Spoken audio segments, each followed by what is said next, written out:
how emotions can affect our bodies. What are the emotions that come up on diagnosis? Every nephrologist is not empathetic. They get a worst case scenario. Is this something that my mom or dad has not told me for the last 20 years?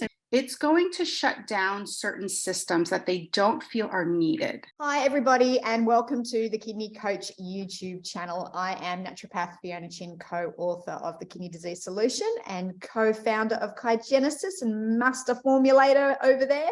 And today I'm joined again by the beautiful Nicole Williams from the Kidney Nutritional Institute. So I want to hand that across to you, but let's just dig in. What are the emotions that come up on diagnosis, and what do we do? Where do we go? Yeah, absolutely. This is, I think, the beginning of a long journey for many of the clients who receive a diagnosis like kidney disease. And so I would say that the immediate strong emotions can definitely vary. Frustration being one of those core emotions, just right off the bat.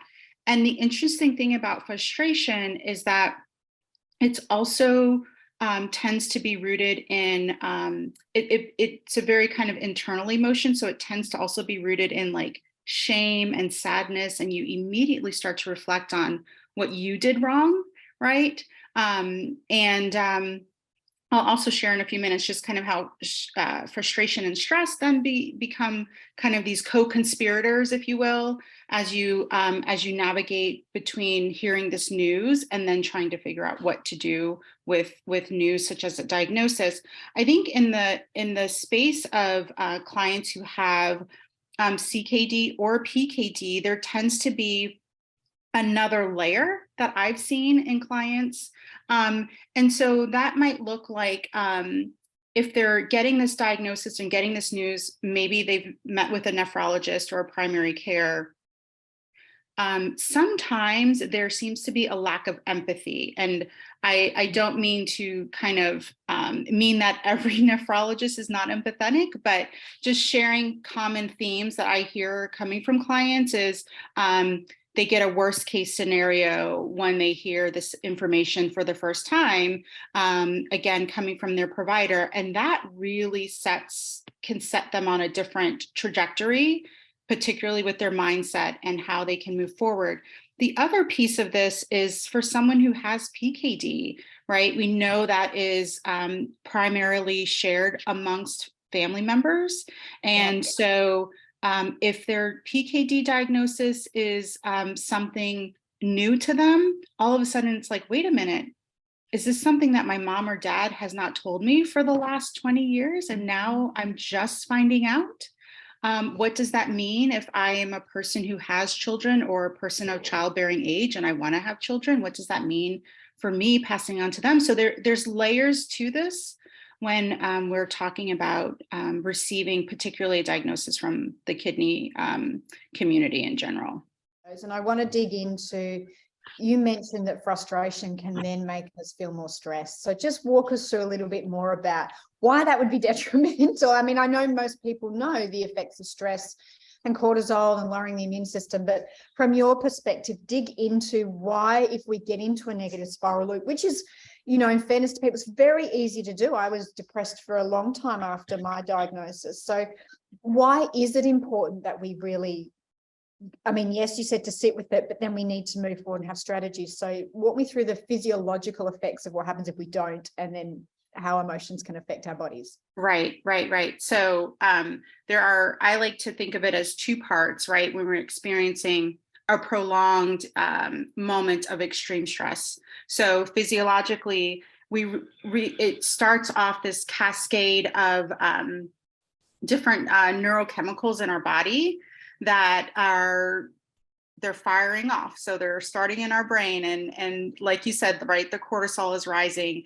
It's causing what's, not to get too technical, but there's something called the HPA axis, which then is going to immediately fire off our flight or fight response. And our body is going into a survival mode. And really, the other part of what happens is that when your body goes into survival mode, it's going to shut down certain systems that they don't feel are needed, because it is now saying, this is really important, digestion slows down, as an example. Mhm. I need to preserve, right, as much as I can so I can step into this fight mode.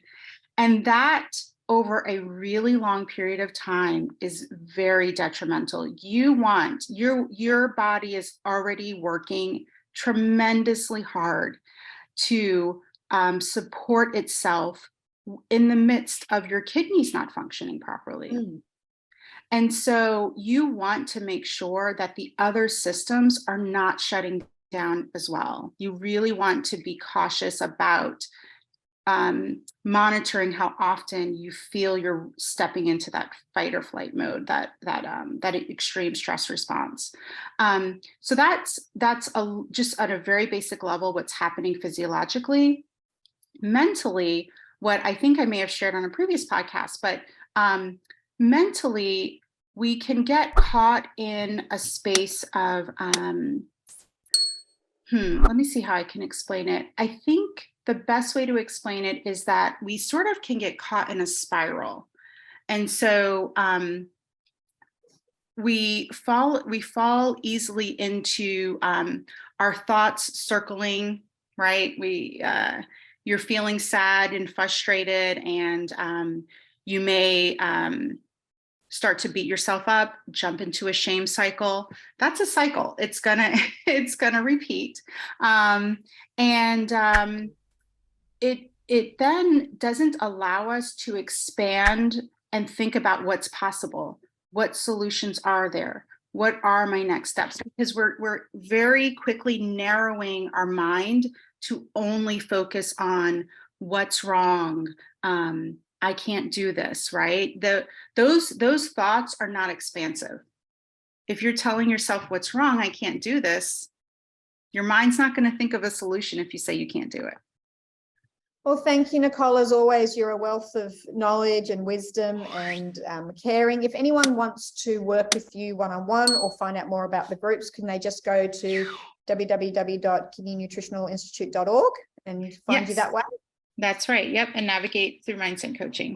If you want to know more about what we do, head over to www.kidneycoach.com. We've got the Kidney Disease Solution Program there. We also talk a lot about making sure that you're harnessing the power of your mindset and practicing self-compassion and all of those great things as well, because just like Nicole and Jessiana and her team, we know that it's such a huge part of the healing. Now, remember, if you want to get and be notified whenever Nicole comes on, or if we produce more videos, make sure you hit subscribe. You can also head over to our Kidney Coach Facebook page. It's just /Facebook. We've got an Instagram page that's just gone up as well, where we put little snippets of our interviews up there as well. So if you just want a little sound grab, head over to Instagram. And just thank you for being part of our community. And Nicole, again, thank you to you, your wisdom and sharing your time with us today. I always really, really appreciate it. And I think there's some great tools in there for people to be able to take away and practice, even if you don't have a chronic disease. I think there's some good stuff in there. Yeah. Thanks so much, Fiona. Thanks, everybody. Take care. Till next time.